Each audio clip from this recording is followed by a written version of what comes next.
Olá, queridos alunos, sejam bem-vindos a mais uma aula de Direitos Humanos. Não sei se vocês já se deram conta, mas já caminhamos bastante em nossa disciplina. Já tivemos 4 aulas, bastante matéria sendo transmitida e nesse nosso diálogo. Espero que vocês estejam aproveitando o curso, estejam aprofundando os seus conhecimentos por meio de pesquisas na internet e também alguns documentos que foram indicados. Bom, hoje nós vamos dar sequência à nossa aula passada, na qual nós começamos a estudar o desenvolvimento histórico dos direitos humanos. Para relembrar, há uma certa divergência aí se esse desenvolvimento histórico dos direitos humanos parte da premissa de que os direitos humanos são algo natural, ou seja, são produtos naturais, e, portanto, esse desenvolvimento histórico mais diz respeito à consagração, à descoberta desses direitos, ou, a partir de uma teoria crítica, se nós adotarmos que os direitos humanos são produtos culturais, se, na verdade, esse avançar da história foi um avançar de conquista, ou seja, a partir de lutas foram conquistados os direitos humanos. Qualquer uma das duas teorias serve para explicar essa matéria de direitos humanos e serve também para entendermos como ele foi sendo incorporado no nosso patrimônio, né? Seja ele essencial ao ser humano ou ele um produto cultural resultado de processos de luta. Bom, uma frase que eu escolhi para a nossa aula de hoje é: os homens nascem e permanecem livres e iguais em direitos. Uma frase extraída da Declaração dos Direitos do Homem e do Cidadão, que foi criado com a Revolução Francesa.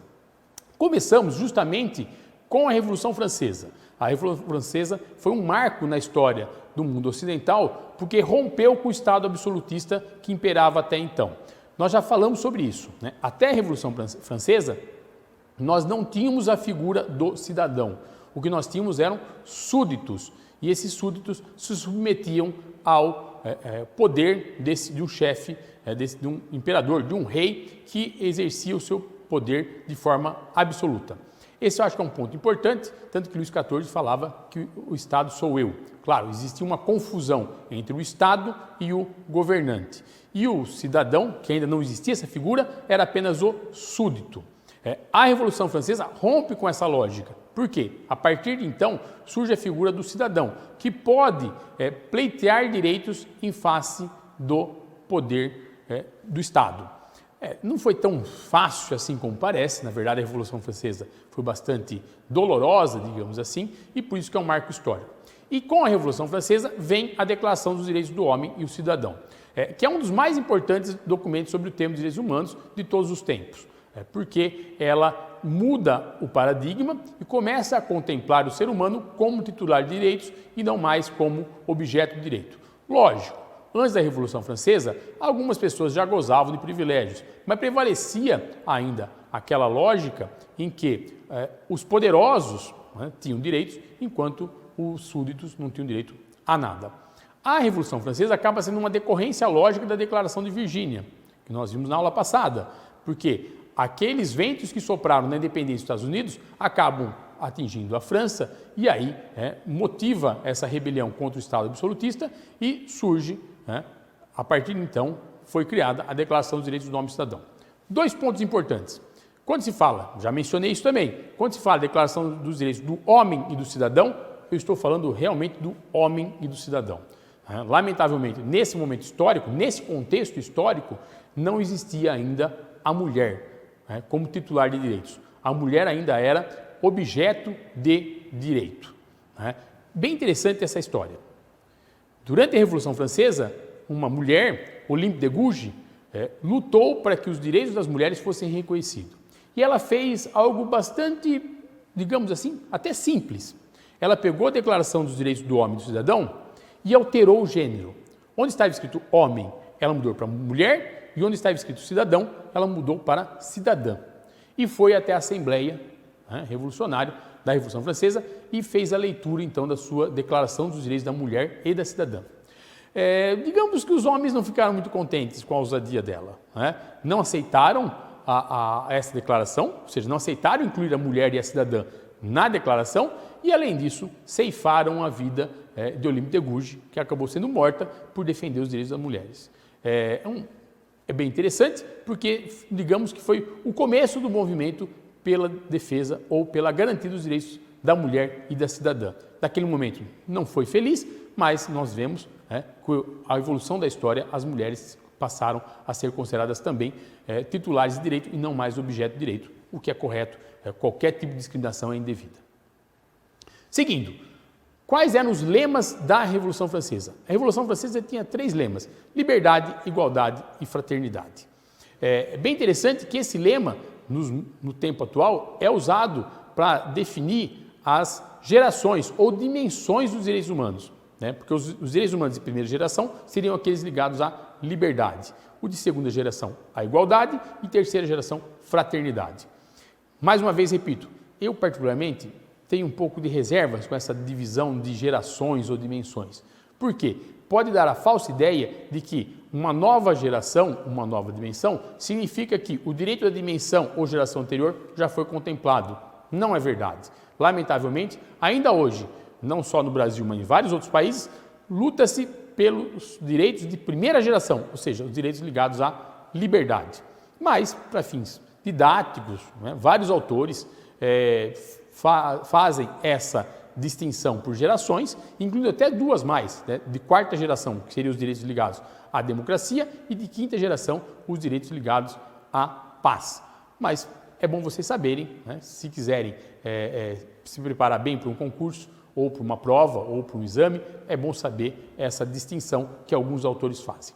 Bom, a Revolução Francesa então rompe com a lógica anterior do Estado absolutista e cria uma nova lógica, uma lógica no qual eu tenho a figura do cidadão que pode pleitear direitos em face do Estado.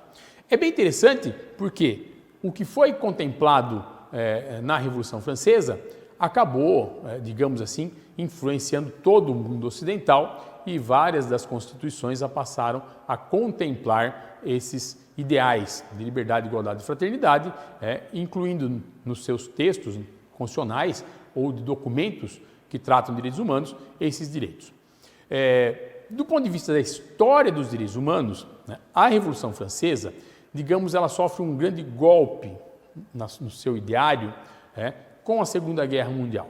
A Segunda Guerra Mundial é marcada pelo nazismo, né, pelos horrores, ou como dizem, as atrocidades praticadas pelo nazismo em relação aos judeus na Alemanha, né, e em toda a Europa. E aí, digamos, ficou claro que algo teria que ser feito. Um passo à frente teria que ser dado para garantir direitos humanos. Então, nesse novo cenário pós-guerra, em 10 de dezembro de 1948, é aprovada a Declaração Universal dos Direitos Humanos, na Assembleia Geral da ONU. Vejam que interessante, essa declaração ela acaba superando aquela lógica de gênero da Revolução Francesa. Já não se fala mais em homens, se fala em seres humanos ou dos direitos humanos. Então, Declaração Universal dos Direitos Humanos, então já não uso o termo homem, mas eu uso os seres humanos para contemplar não só homens como mulheres. É bem interessante porque essa declaração é um marco no Sistema Internacional de Direitos Humanos. Digamos que é a certidão de nascimento. É bem interessante também ter em mente que as 2 declarações, tanto a Declaração dos Direitos do Homem e do Cidadão, quanto a Declaração Universal dos Direitos Humanos, partem da premissa que os seres humanos já nascem com direitos humanos. Digamos que elas partem de uma premissa de teoria tradicional de direitos humanos. Nesse sentido, os seres humanos já nasceriam com direitos humanos e o grande desafio de todos nós, e dos governos, de todos que estejam envolvidos, é fazer com que esses direitos, que já são da essência do ser humano, possam ser efetivamente garantidos. Lógico que, da mesma forma que já mencionamos na aula passada, esses 2 documentos também podem ser utilizados para justificar uma teoria crítica de direitos humanos. Por quê? Porque tanto a Revolução Francesa quanto a Segunda Guerra Mundial, e os resultados desses 2 embates, podem ser contemplados ou podem ser considerados como processos de luta pela garantia ou pela criação de direitos humanos.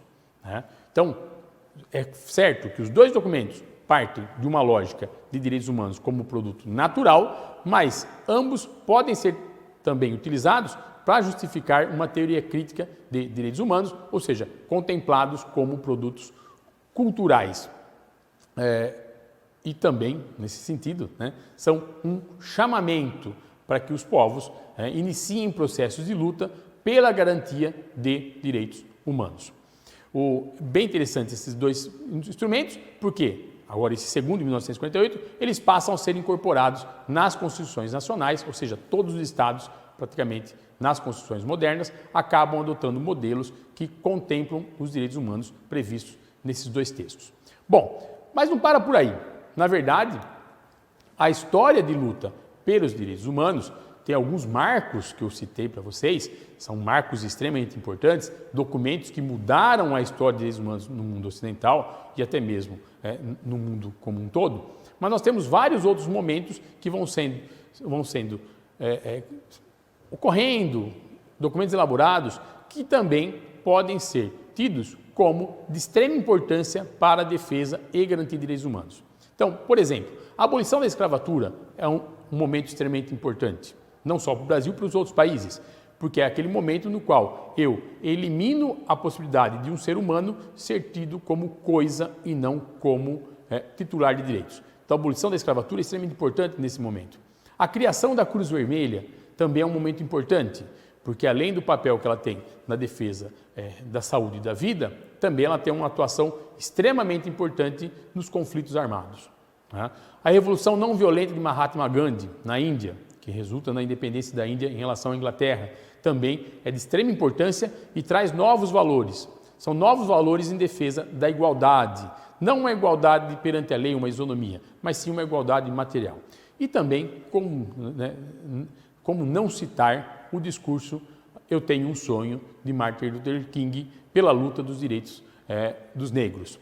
Isso é muito importante, porque aqueles direitos tidos como naturais, tidos como essenciais dos seres humanos, na verdade, eles vão sendo incorporados gradativamente na história de todos e para algumas pessoas, a partir de processos de luta, a partir de novos fatos históricos. A verdade é essa, direitos humanos são direitos de todos, independente de raça, cor, gênero. Esse é o grande, acho que digamos, é a grande sacada. Lamentavelmente, na prática, nem sempre isso acontece. Muitas vezes, em razão do gênero, da cor, da raça, algumas pessoas acabam não tendo garantidos os direitos humanos. Essa acho que é a grande luta de todos nós, lutar para que todos sejam tratados com igual respeito e consideração. Bom, a aula de hoje chegou ao fim, espero vê-los nas próximas aulas. Bons estudos!